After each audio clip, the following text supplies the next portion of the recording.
স্বাগতম engineering solutions বাংলায় আরো একটি নতুন ভিডিও নিয়ে আমি হাজির হয়েছি আপনাদের সঙ্গে। আজকের ভিডিও শেষে আমরা জানতে পারবো হাউস ওয়ারিং এ আমরা কোন সাইজের তার, মেইন সুইচ, সার্কিট ব্রেকার ব্যবহার করব। আমাদের এই যে হাউস ওয়ারিং আমরা যখন করতে যাই তখন আমাদের সার্কিট ব্রেকার হিসেবে আমরা ব্যবহার করে থাকি সাধারণত এমসিবি ডিপি, আমরা ব্যবহার করে থাকি এমসিসিবি মেইন সুইচ, যেটিকে আমরা ডিপিআইসি মেইন সুইচ অর্থাৎ double pole iron clad main switch বলে থাকি। আমরা ডিপি সুইচ, ফিউজ এবং তার, এই জিনিসগুলোই বা এই মালামাল বা অ্যাক্সেসরিজ গুলোই মূলত আমাদের ক্যালকুলেশন করতে হয়। আর এই ক্যালকুলেশনটা যদি আমরা প্রপার না করতে পারি তাহলে যে কোনো ধরনের মারাত্মক বিপর্যয়, এমনকি বৈদ্যুতিক গোলযোগ বা অতিরিক্ত কারেন্ট বা শর্ট সার্কিট জনিত কারেন্ট, বিভিন্ন কারণে সঠিক মাত্রা যদি আমরা এই তার, মেইন সুইচ, সার্কিট ব্রেকার না ব্যবহার করি আমাদের দুর্ঘটনা ঘটার প্রবল সম্ভাবনা থেকে থাকে।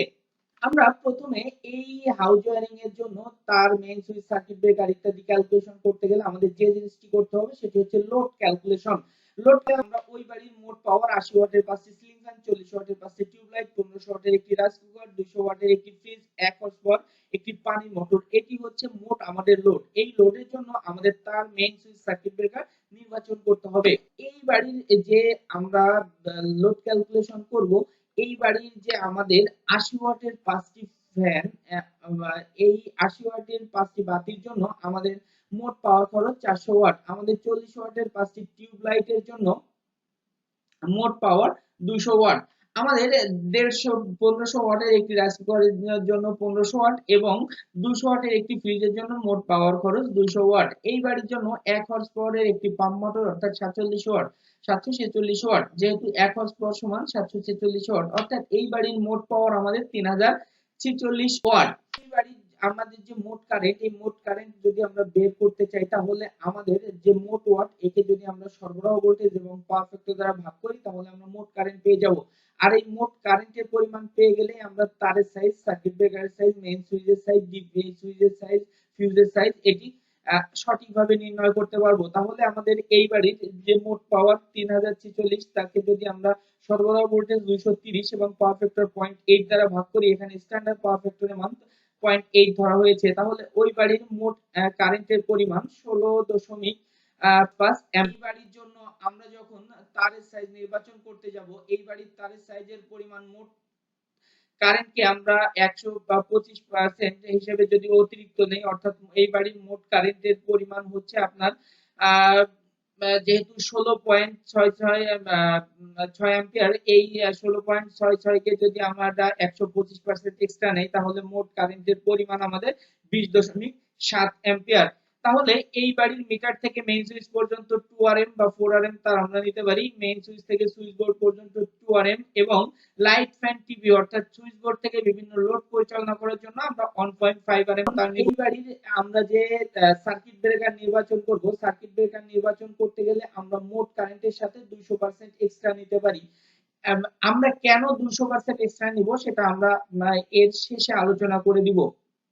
তাহলে আমাদের মোট কারেন্ট 16.6 এর, যেহেতু আমরা 200% এক্সট্রা নিচ্ছি তাহলে এখানে আমরা নিব 33 অ্যাম্পিয়ার, বা এখানে তাহলে আমরা 32 অ্যাম্পিয়ারের একটি এমসিবি ডিপি আমরা ব্যবহার করতে পারি। আমরা এই 200% সার্কিট ব্রেকার সাইজ নেওয়ার মূল কারণ হলো, দেখেন সার্কিট ব্রেকার যদি আমরা লাইটিং লোডে ব্যবহার করি তাহলে ইন্টারন্যাশনাল রুল অনুযায়ী আমাদের 130% এক্সট্রা নিতে হবে, অর্থাৎ মোট কারেন্টকে 1.3 দ্বারা গুণ করতে হবে। এবং যদি মোটর পরিচালনা করতে চাই তখন আমরা সার্কিট ব্রেকারের সাইজ নির্ধারণ করব মোট কারেন্টের 2.5 গুণ, অর্থাৎ 250%। এজন্য আমাদের যেহেতু এখানে ইন্ডাকটিভ লোড হিসেবে একটি 1 হর্স পাওয়ার সম্পন্ন পানির মোটর রয়েছে, তাই আমরা এখানে আপনার 200% এক্সট্রা নিয়েছি। আমরা যদি মেইন সুইচ নির্বাচন করতে যাই তাহলে মোট কারেন্টের যদি আমরা 150%, অর্থাৎ মোট কারেন্টের আমরা 1.5 গুণ নেই তাহলে মোট কারেন্টের পরিমাণ আমাদের যেহেতু 16.6, তাহলে 16.6 এর 1.5 গুণ আমাদের 24.9, অর্থাৎ 30 অ্যাম্পিয়ারের আমাদের মেইন সুইচ নির্বাচন করতে হবে।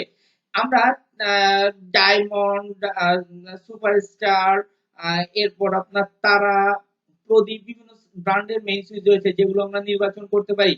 আমরা যদি ফিউজ সাইজ নির্বাচন করতে চাই তাহলে ডিপি সুইচের মতো বা ডিপিআইসি মেইন সুইচের মতো 150%, অর্থাৎ আমাদের 16.6 অ্যাম্পিয়ারের 1.5 গুণ এই 24.09 বা অর্থাৎ আমরা এখানে 30 অ্যাম্পিয়ারের আপনার ফিউজ নির্বাচন করব।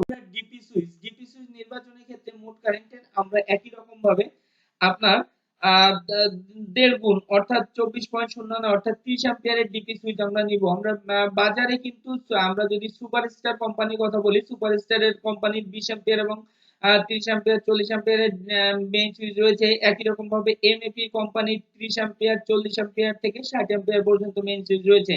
আমরা 30 অ্যাম্পিয়ারের মেইন সুইচ এখানে অর্থাৎ আজকের আলোচনা শেষে এইটা আমরা নির্ধারণ করতে পারবো যে এই বাড়ির আমরা যে মেইন সুইচ থেকে সুইচ বোর্ড পর্যন্ত 2 আরএম এবং মিটার থেকে মেইন সুইচ পর্যন্ত 2 আরএম আমরা 4 আরএম তার নিব এবং লাইট ফ্যান টিভি অর্থাৎ সুইচ বোর্ড থেকে বিভিন্ন লোড পরিচালনা করার জন্য 1.5 আরএম তার আমরা ব্যবহার করব। আমরা নিব সার্কিট ব্রেকার হিসেবে 32 অ্যাম্পিয়ারের সার্কিট ব্রেকার। আমরা যদি এই বাড়িতে মেইন সুইচ ব্যবহার করি সেটি হবে 30 অ্যাম্পিয়ারের। আমরা যদি ডিপি সুইচ ব্যবহার করি সেটিও আমরা নির্বাচন করব 30 অ্যাম্পিয়ারের। আশা করি আপনাদের আমাদের এই ভিডিওটি ভালো লেগেছে। যদি আমাদের ভিডিওটি ভালো লেগে থাকে অবশ্যই আপনারা লাইক কমেন্ট এবং শেয়ার করবেন। এখনো যদি আপনারা আমাদের চ্যানেলে নতুন হয়ে থাকেন অবশ্যই সাবস্ক্রাইব করতে ভুলবেন না। ধন্যবাদ সবাইকে, ভালো থাকবেন, সুস্থ থাকবেন।